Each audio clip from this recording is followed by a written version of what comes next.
안녕하세요. 안녕하세요. 저번 화에서 예고했는데 오늘은 우리 스승님인 달라파파님 네. 그리고 추가로 식품 검역 쪽에 맡고 계신 우리 강장희 부장님을 모셨습니다. 네, 반갑습니다. 안녕하세요. 감사합니다. 네네네. 좋습니다. 식품 구매 대행으로 돈 벌기라는 프로젝트를 찍고 있는데 혹시 보셨나요? 네. 봤어요. 알겠습니다. 우리가 좀 알고 진행해야 네. 벌금도 안 내고 어떤 것들을 팔아야 되는지 그런 걸 좀 알고 진행하는 게 좋으니까 이렇게 또 전문가분들을 모셔서 이야기를 해보겠습니다. 제가 질문을 좀 준비했는데 어린이 식품 분유 같은 것도 구매 대행이 되나? 제가 보니까 식품 쪽을 구매 대행으로 팔려고 보니까 뭐 아타밀 이런 게 많이 팔리더라고요. 그래서 이런 것들이 가능한지. 네, 소량으로는 가능합니다.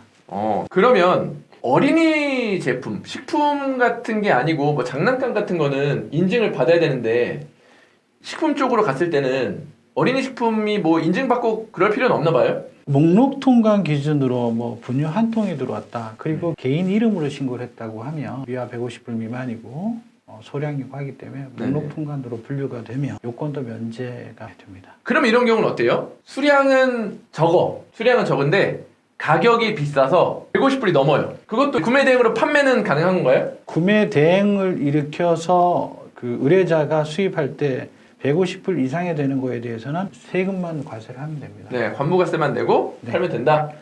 오케이. 근데 이걸 팔아보다가 이게 너무 잘 팔려가지고 내가 정식 수입을 하고 싶어요. 그러면 좀 까다롭나요? 아니면 쉬운 편인가요? 이런 분유 같은 거는? 어차피 정식 수입을 해서 판매가 되게 되면 자가 소비가 아니라 모든 제품이 다 그렇듯이 판매에는 요건을 다 받아야 됩니다. 그러면 어느 정도 비용이 될까요? 분유 같은 경우는 제가 봤을 때는 성분들이 많기 때문에 네. 100만 원 이상부터 시작하지 않을까 100만 원 이상부터? 그 시험비입니다. 시험비. 네. 그리고 저번 화에서 저희가 제일 어려웠던 게 있어요. 달라파파님이 말씀해 주셨는데 이 구매 대행으로 제품을 판매할 때 이게 가공식품만 구매 대행이 되는 건지 아니면 다른 식품도 되는 건지 이런 구매 대행이 되는 식품과 안 되는 식품 이 차이가 뭔지 좀 알고 싶어요. 가공식품만 구매되는 것은 아닙니다. 예를 들어서 원료 같은 경우도 구매 대행이 가능한데요. 네. 소량에 한해서는 가능하고요. 네. 만약에 이제 수량이 넘어갔을 때는 정식 수입, 즉 품목에 따라서 수입 요건이 해당되는 것들을 다 갖춰야지만 수입 통관이 됩니다. 그러면 비가공 원료도 된다고 말씀하셨는데 이거 예를 하나 들어줄 수 있나요? 어떤 거가 예를 되는지? 들어서 새싹보리 분말을 내가 한 통을 먹고 싶다. 그래서 소량으로 내가 새싹보리 분말을 구매 대행업자한테 의뢰를 해서 그분이 구매를 일으켜줬다. 네네. 라고 하면 그 또한 뭐 150불 미만이고 제 소량도 많지 않기 때문에 네. 목록 통관으로 분류가 된다면 가능합니다. 그러면 새싹 보리 분말은 제가 알기로 식물인 것 같은데 그게 분말 형태로 들어오면 뭔가 식물방역법 이런 거를 검역을 안 받아도 되는 건가요? 만약에 가공식품 중에서 성분 자체가 모든 게 다 식물로 이루어져 있다고 하면 네. 실질적으로 검역은 받아야 되는데 네. 뭐 물론 뭐 자료를 제시하라고 하면 그 분말 자체가 몇 도에서 멸균이 됐느냐 이런 것도 따지겠죠. 실제로 뭐 그렇게 세부적으로까지는 아니지만 네. 원료도 그게 아닌 어떤 다른 가루라든가 가공품으로 만들어지지 않은 것도 극소량에서는 사실은 된다고 봅니다. 식품이잖아요. 구매 대행으로 팔다가 소비자가 먹었는데 탈이 난 거예요. 그럴 수 있잖아요. 네. 제가 얼마 전에 노로바이러스 걸려서 고생한 것처럼 이거에 대한 책임을 구매 대행 업자가 져야 되나요? 아니면 책임이 없는 건가요? 실제로 구매 대행업자는 의뢰를 받아서 구매 대행만 일으켜준 거기 때문에 구매 대행업자는 책임이 없습니다. 이거는 이제 일반 제품이랑 비슷하네요. 일반 제품을 판매할 때 구매 대행으로 이런 판례가 있더라고요. 선풍기 같은 거를 구매 대행으로 팔았는데 네, 그게 이제 터졌어요. 화상을 입었는데 이거에 대해서 민사소송을 걸었어요. 구매 대행 판매자한테 소비자가. 근데 법원은 야 구매 대행은 대행만 하기 때문에 이게 책임이 없다. 그렇게 결론이 났거든요. 식품도 마찬가지로 대행만 해준 거기 때문에 책임이 없다. 대행업자 사이트에서 어떤 제품을 올려놓고 제품에 대한 어떤 성능, 네. 스펙 사항을 다 오픈을 했을 때 네. 의뢰를 하는 사람이 그 제품의 상세 내역을 보고 의뢰를 하는 거기 때문에 네. 실질적으로 향후에 수입 소량이 만약에 들어왔다. 그분의 이름으로 신고가 되거든요. 의뢰자 이름으로 신고가 그렇죠, 되거든요. 그렇죠. 그분이 모든 거 다 책임져야죠. 네. 만약에 뭐 속였다, 뭐 내용을 속였다 네네네. 이렇게 되면 좀 약간 그런 부분 책임도 져야 됩니다. 좋습니다. 우리 달파파님도 궁금한 거 없으신가요? 구매 대행으로 그 미국산 사과를 팔아도 되냐라고 물어봤는데 네. 저는 안 된다고 했거든요. 네네. 예, 근데 어떻게 되는 거 정확하게? 뭐 제가 봤을 때는 네. 말씀하신 게 우선 맞다고 판단이 되고요. 뭐 일단 식물은 네. 무조건 검역을 받아야 되기 때문에 구매 대행업자가 취급하기에는 사실 거리가 좀 있는 아이템인 것 같습니다. 아, 그렇죠. 그러면 사과를 구매 대행으로는 식품 검역 해야 되기 때문에 한 개만 팔아도 어려워요. 근데 정식 수입하면 내가 아무 데서나 그럼 다 수입할 수 있는 거예요, 사과를? 아닙니다. 뭐 아시는 분들은 아시겠지만 특히나 이런 그 식물류 같은 경우는 그 나라와 지역이 정해져 있기 때문에 그 나라에서만이 들어올 수가 있고. 그러니까 미국은 뭐 아틀란타 이렇게 딱 되는 곳이 정해져 있다는 거예요? 네, 그렇죠. 예를 들어서 뭐 오렌지라든가 뭐 체리라든가 지금 미국산에서 들어오는 게 사실 과실류가 많이 있고 네. 많이 이제 그쪽은 많이 오픈되어 있는데 유럽이라든가 아니면 열대성 이런 것들은 실제로 생식물은 못 들어옵니다. 그거는 수익식품 검역 문제가 아니라 그냥 지역에 따라서 못 들어오고 들어오고가 차이가 있는 거예요? 네, 그렇습니다. 와. 그래서 뭐 어쨌든 식물은 병충해 문제가 있고 네. 정해놓은 법이기 때문에 희귀 식물 뭐 네. 이런 것들은 또 국제적인 사이테스 규정 하에 네. 품목이 열거되어 있는 것들은 또 제한되어 있습니다. 아예 금지. 그러면 예를 들어서 사과를 수입하고 싶어요. 그럼 사과가 되는 지역들이 나와 있는 있습니다. 사이트 이런 것들이 있나요? 예, 그거는 뭐 공개가 될 수 있습니다. 공개 어디에 있어요 그런 곳? 저희가 통합 공고라든가 네. 저희가 보는 이제 책자들이 또 있죠. 네네. 예. 책자들에 보면 그 지역이 정해져 있거든요.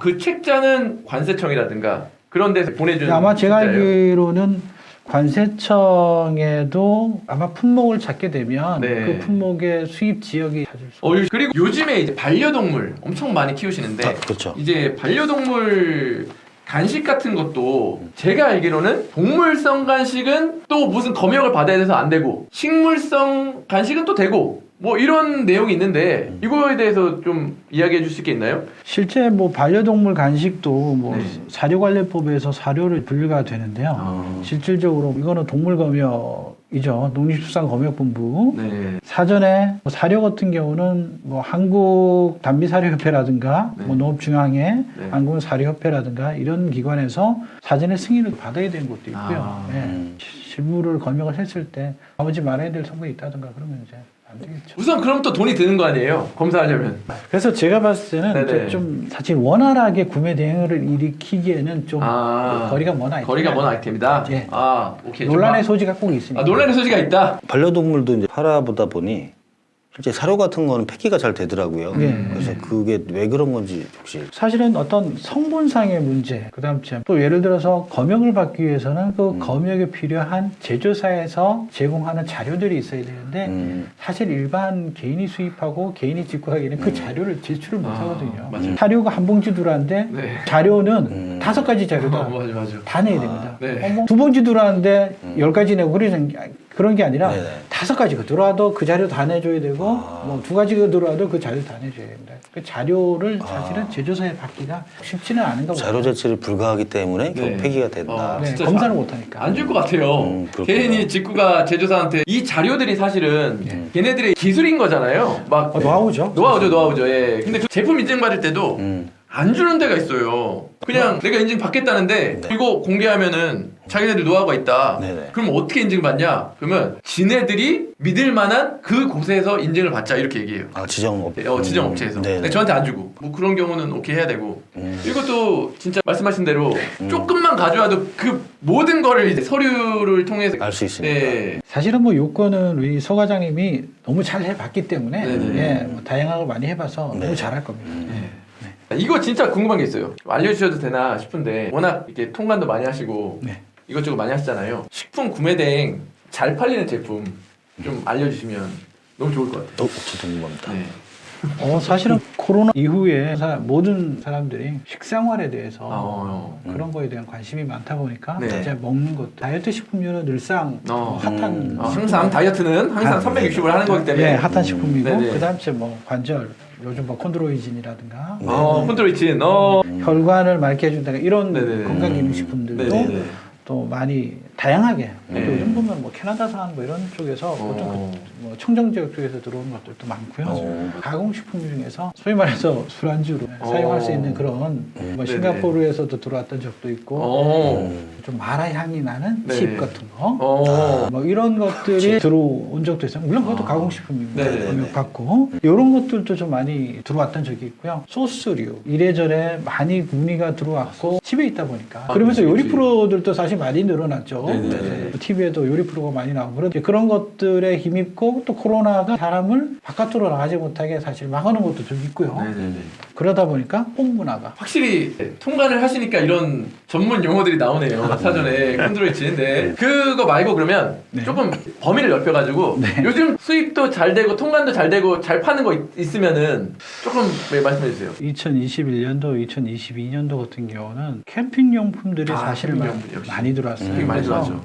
다양한 캠핑용품들이 많이 들어왔고 제가 통관했던 것 중에서 네네. 그분은 실제로 구매 대행으로 들어왔는데 본인이 인증을 다 받았어요. 인증 받고 구매 대행으로. 구매 대행으로 인증받고 네네. 실질적으로 사업자 통관을 했어요. 네네네네. 근데 뭐냐면 우리 보면 아이스박스 네네네. 아이스박스가 있는데 기존의 아이스박스는 그냥 보관만 하는 거였는데 네. 아이스박스 자체에다 바퀴를 달고요. 아. 거기에다가 블루투스 스피커를 이렇게 오. 장착하고 그 블루투스 스피커 때문에 인증을 받았죠. 휴대폰에서 음악을 틀고 블루투스 연동시키면 아이스박스 자체에서 소리가 나오는데 소리가 상당히 좋습니다. 왜냐하면 아이스박스 자체가 인크루저 통의 역할을 하다 보니까 그래서 그런 것들이라든가 그 외에 캠핑을 했을 때 차박용이다 보니까 차와 연관되어 있는 뭐 타프라든가 아니면 뭐 텐트 그다음에 뭐 여러 가지 패드 뭐 이런 것들 다양하게 많이 들어갔고요. 휴대폰 관련 제품들 휴대폰 관련 제품들. 늘상 이제 휴대폰이 바뀌면 계속 들어오는 것들 네네네. 유아용품 중에서 뭐 양말 들어와서 인증받고 대부분이 본인이 사업을 좀 해보겠다. 그러나 내가 이제 구매하기 뭐하고 여러 가지 결제 문제가 있으니까 구매 대행업자를 통하고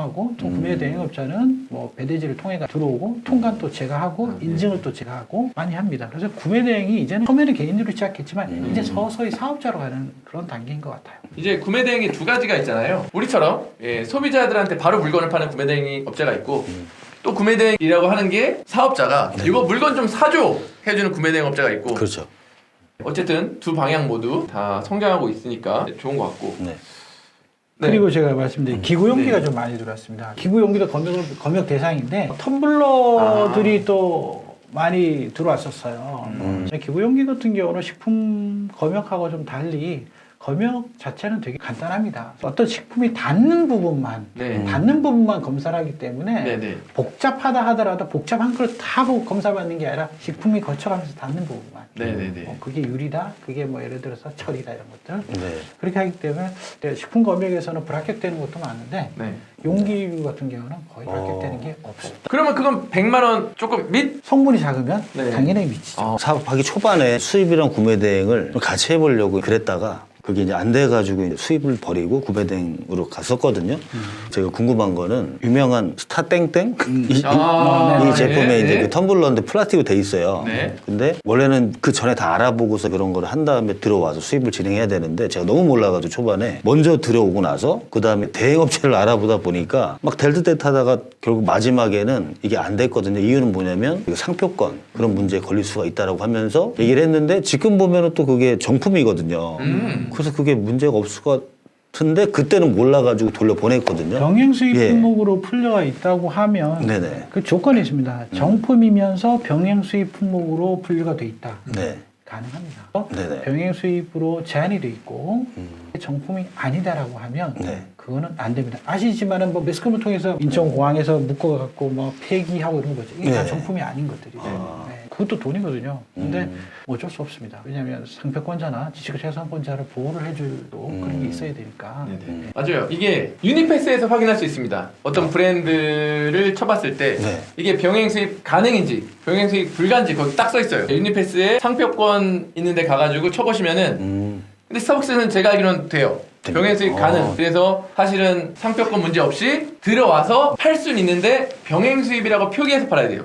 뭐 그런 거는 사실은 뭐 제가 관세법인에 있으니까 제가 또 안내를 해도 충분히. 왜냐하면 네. 어차피 늘상 접하는 게 네네네. 수입 품목, 송관 이런 것들이다 보니까 네네. 뭐 그런 거는 제가 답변을 해줘도 지금 될 것 같아요. 제가 보니까 요약해보면 식물방역법에 해당되는 거는 그거는 어려운 것 같아요. 네, 논란에 있는 것들 그런 것들은 좀 안 하시고 가공식품 그리고 비가공식품인데 그냥 원료 네네.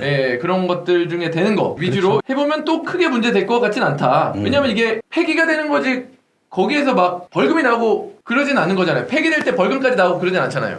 누가 신고해야 되는 거잖아요. 그럴 것 같은데. 여기서 또 제가 말씀드리자면 네. 이제 구매 대행업자 사장님들한테 말씀드리자면 국내법상 수입 요건에 해당되는 것들은 뭐 사전에 구매 대행 사이트를 통해서 고객사들한테 뭐 사전에 그런 부분에 대해서 뭐 일반 통관이 일반적으로 아무런 요건 없이 되는 것들과 또 실질적으로 지금 이런 예를 들어서 뭐 검역을 받아야 된다던가 여러 가지 수입 요건에 해당되는 것들은 사실은 구매 의뢰자로 하여금 사전에 그거를 인지할 수 있게끔 네, 그래서 그분들이 나는 저거를 수입했을 때 비용이 많이 드니까 나는 이거를 피해야 되겠다.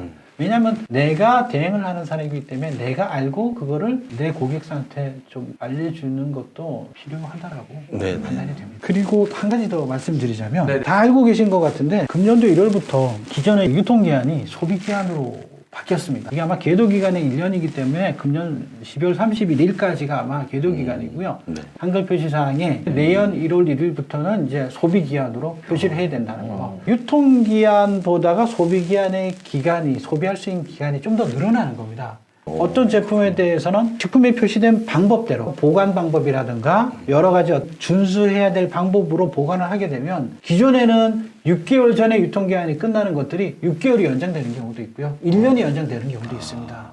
예, 그런 방법대로 해서 소비기한이 늘어남으로 인해서 불필요하게 사람이 잘 먹어도 되는 거거든요. 먹어도 되는데 실질적으로 그러한 기간을 정해놓다 보니까 폐기하는 것들이 많았어요. 네네네. 예, 뭐 예를 들어서 맥주 같은 것들. 네.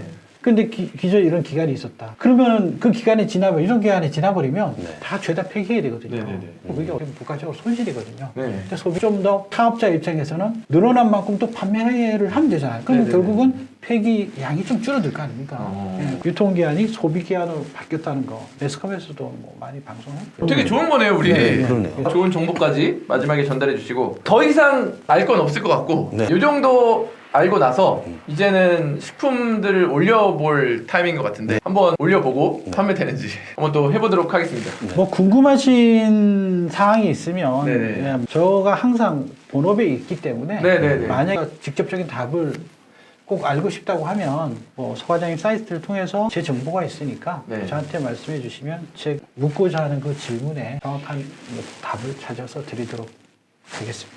자, 오늘도 이 귀한 두 분 모셔서 라이브를 진행해 봤는데 좀 어려운 내용이 있을 수도 있을 것 같은데 이 정도는 그래도 공부하고 해야 되니까 네. 어렵더라도 몇 번 보셔서 이해를 하고 넘어가시면 좋을 것 같습니다. 감사합니다. 감사합니다.